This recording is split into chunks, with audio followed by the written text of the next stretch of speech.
Good morning, dear all.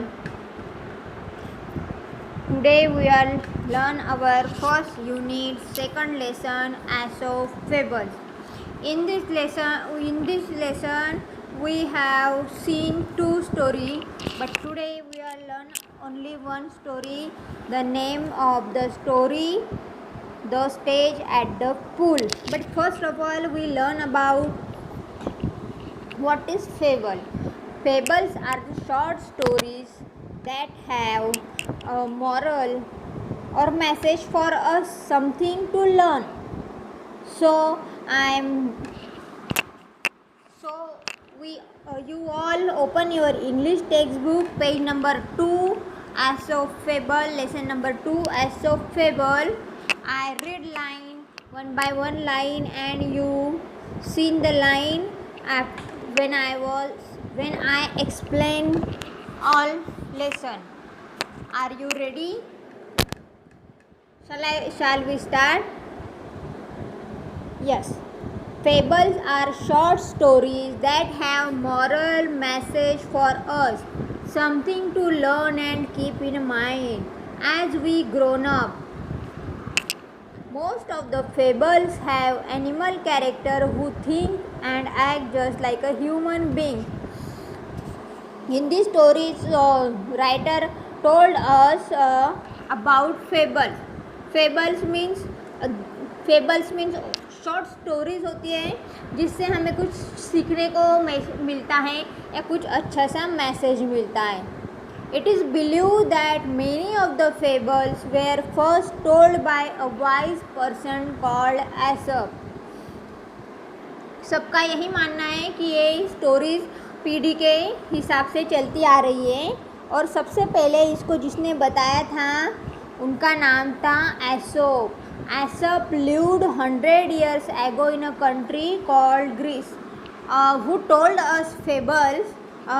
First, the person name was Aesop, and he lived in Greece country. His stories become so popular that people pass them one from generation to generation. Aesop's fable was very famous, and all stories passed by one generation to another generation. That means first generation to second to third to fourth, like this circle continue. Many props and saying that we use are based on these fables. Here are two well-known fables. In this lesson, we see two fables. First, we see the stage at the pool. So then, shall I start my story? One day, a beautiful stage came to a pool of clear water. As he bent down to drink, he saw his own reflection in the water. He was delighted with what he saw. Instead of drinking water, he kept looking at his own reflection. One day, a beautiful stage came at the pool of clear water. एक दिन एक stage होता है जो mail हिरन जिसको बोलते हैं हम लोग, और मेल हिरन एक स्टेज उसको स्टेज बोलते हैं, और पूल से गुजर रहा था जहाँ का पानी बहुत क्लियर था. जैसे मिरर होता है उसकी तरह से वो पानी हमें उसको दिखाई दे रहा था. As he bend down to drink he saw his own reflection. Stag come at pool and he was thirsty. That's why he bent down to drink water. And when he bent down, that time he saw in the pool her own reflection, his own reflection in the water. He was delighted with what he saw, and when he saw his own reflection, he was delighted. And when he saw his own reflection, मतलब जैसे ही वो हिरन पानी पीने के लिए नीचे pool में झुका, तो उस पानी में उसको उसका अपना प्रतिबिंब दिखाई दिया। Instead of drinking water he keep looking at his own reflection. और जैसे ही उसने अपने आप को देखा पानी में, तो पानी पीना छोड़ के उसको he was thirsty, but when he saw his own reflection he forget their thirst and he saw their own reflection। और जैसे ही उसने अपने आप को देखा पानी में, वैसे ही वो अपने आप प्यास भूल गया और पानी में अपने आप को ही देखने लगा। How handsome I look, he said to himself. How beautiful are these curving antlers. How they add to my beauty. How graceful they look। और जैसे ही वो अपने पानी में अपने आप को देखने लगा और वो खूबसूरत दिखाई दे रहा था, तो उसको भी थोड़ा सा गर्व होने लगा अपने ऊपर। How handsome I look। वो अपने आप से बोलने लगा कि How handsome I look, मैं कितना सुंदर दिख रहा हूँ। He said to himself। वो अपने आप से बात करने लगा कि मैं कितना खूबसूरत दिखाई दे रहा हूँ पानी में। How beautiful are this curving antlers that means called सिंग। जो सिंग होते हैं गाय बैल या उनके ऊपर होते हैं, वैसे जो हिरन के सिंग होते हैं वैसे एंटलर्स बोलते हैं उनको। जो स्टेज के सिंग होते हैं उनको एंटलर्स बोलते हैं। और एंटलर्स कैसे होते हैं, लुक एट द पिक्चर।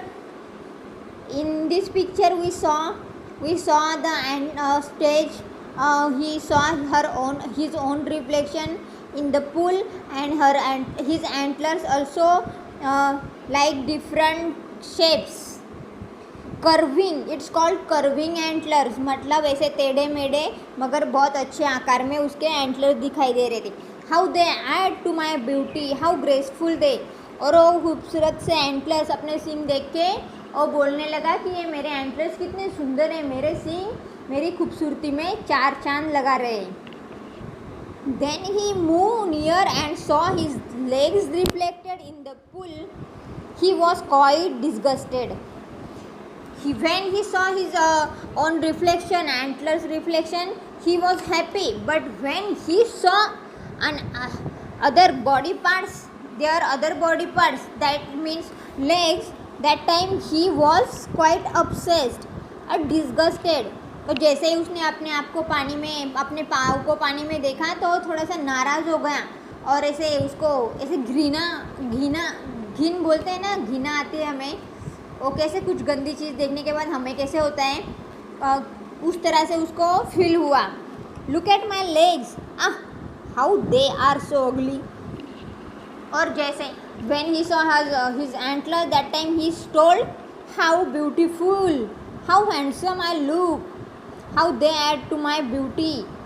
ऐसा बोला, मगर जैसे उसने अपने लेग्स देखे, he said look at my legs, they are so ugly।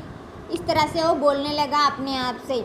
all springy with small feet, how I wish the nature given me legs worthy of my stately antlers। और वैसे ही वो अपने आप को एंटलर्स की खूबसूरती में, चार चांद लगाने वाली खूबसूरती में भगवान ने मुझे ऐसे स्पिनली मतलब ऐसे पतले से लॉन्ग और ऐसे पतले पतले पाँव देकर मेरी खूबसूरती को दाग लगा दिया है। ऐसा वो अपने आप को सोचकर भगवान को कोसने लगा। Page number 3। As he was brooding in this way, the stage heard an arrow going swish across the pool। He was brooding means that means upset, उदास। वो जैसे ही वो अपने पाँव को देख के उदास हो रहा था, ऐसे उदासी भरी बातें कर रहा था। That time the stage heard the arrow going swish across the pool। उसी समय उसको एक जोर से एक तीर उसकी तरफ पुल से गुजरते हुए उसको सुनाई दिया। उनके कान, जो एनिमल्स होते हैं उनके कान बहुत शार्प होते हैं और उनकी नाक स्मेल लेने की ताकत भी ज़्यादा होती है। जब उसको उनके पास से कोई शिकारी आ रहा होता है तो उनको बहुत दूर से पता चल जाता है। उसी तरह से कोई बाण तीर कमान से छोड़ता है तब भी उनको तुरंत पता चल जाता है।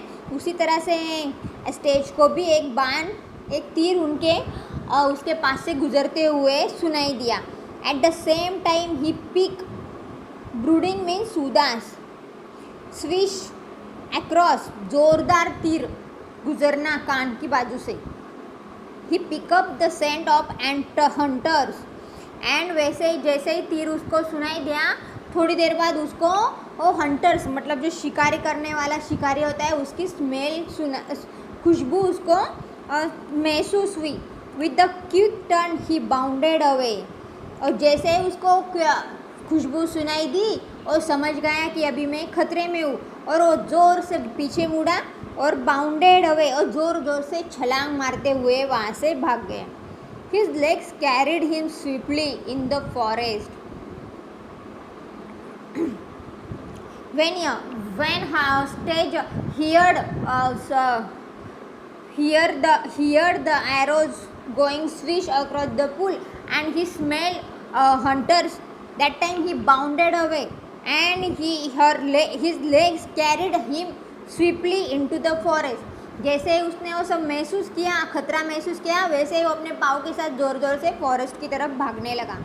The hunters were hot on his trail but they were no match for his speed. The hunters were hot on his trail, but यहाँ पे हमें फ्रेज दिखाई देती है, his trail, hot on his trail. जो शिकारी होता है वो शिकारी बहुत ज़ोर ज़ोर से उसके पीछे भाग रहा था, मगर स्टेज की भागने की दौड़ने की क्षमता या दौड़ने का स्पीड शिकारी से ज़्यादा था, इसलिए वो उसको मैच नहीं कर पा रहा था. Soon the stage left the hunters far behind, और जैसे ही भागते भागते सून, वेरी सून, बहुत जल्दी से वो स्टेज था, जो हिरन था वो जंगल में भाग गया, बहुत दूर चला गया हंटर से. Sept and out of the hunters reached the stage, slow down. Sept out the hunters reached the stage, slow down. And when stage fell, he was Sept. Now he was Sept. That time his speed was slow, and he feeling better because hunter and he very distant. Hunter very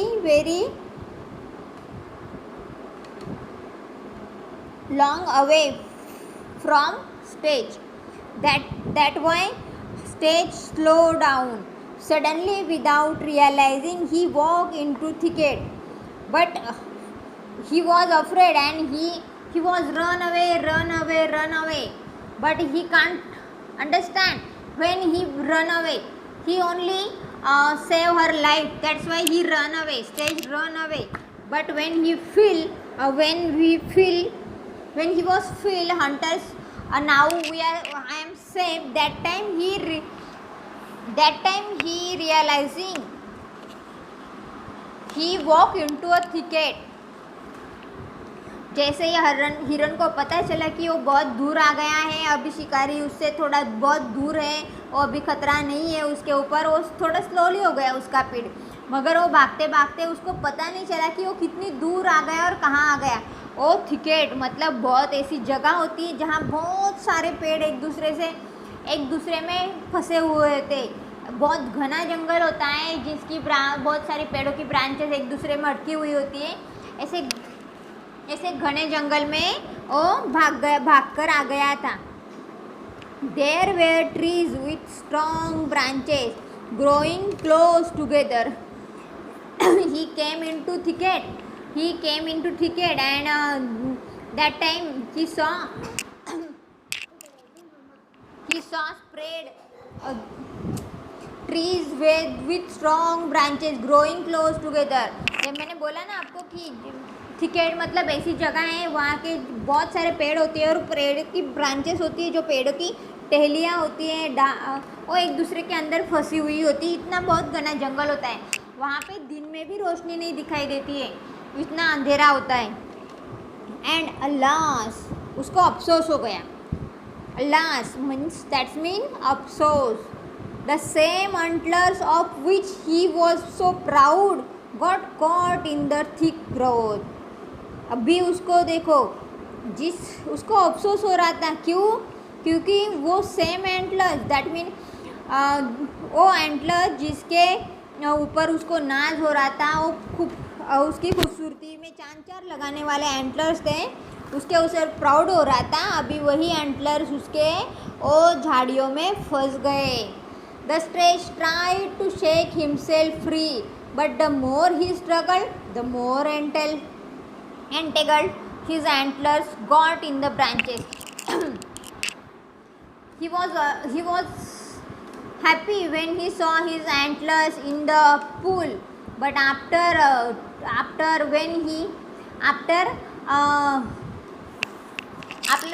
some time when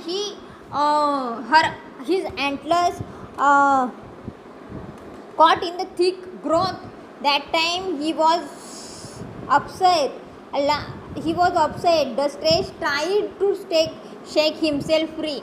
वो हिरन प्रयास कर रहा था कि अपने आप से वो उसके जो एंटलर थे, सिंग थे जो फंसे हुए थे, उनको निकालने की।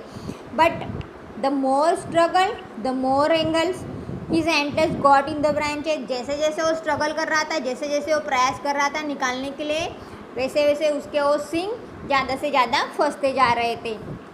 Once again the stage could hear the hunters drawing close and grew afraid. अभी हंटर्स को अभी वो प्रयास कर रहा था, मगर उतने में उसको हंटर्स की नज़दीक आने का एहसास महसूस हुआ। और वैसे ही जैसे उसको महसूस हुआ कि हंटर्स अभी मेरे नज़दीक आ गए हैं, he grew afraid. उसको अभी डर लगने लगा। At last with great difficulty he managed to free his antlers and bounded away. और वो और ज़ोर से प्रयास करने लगा।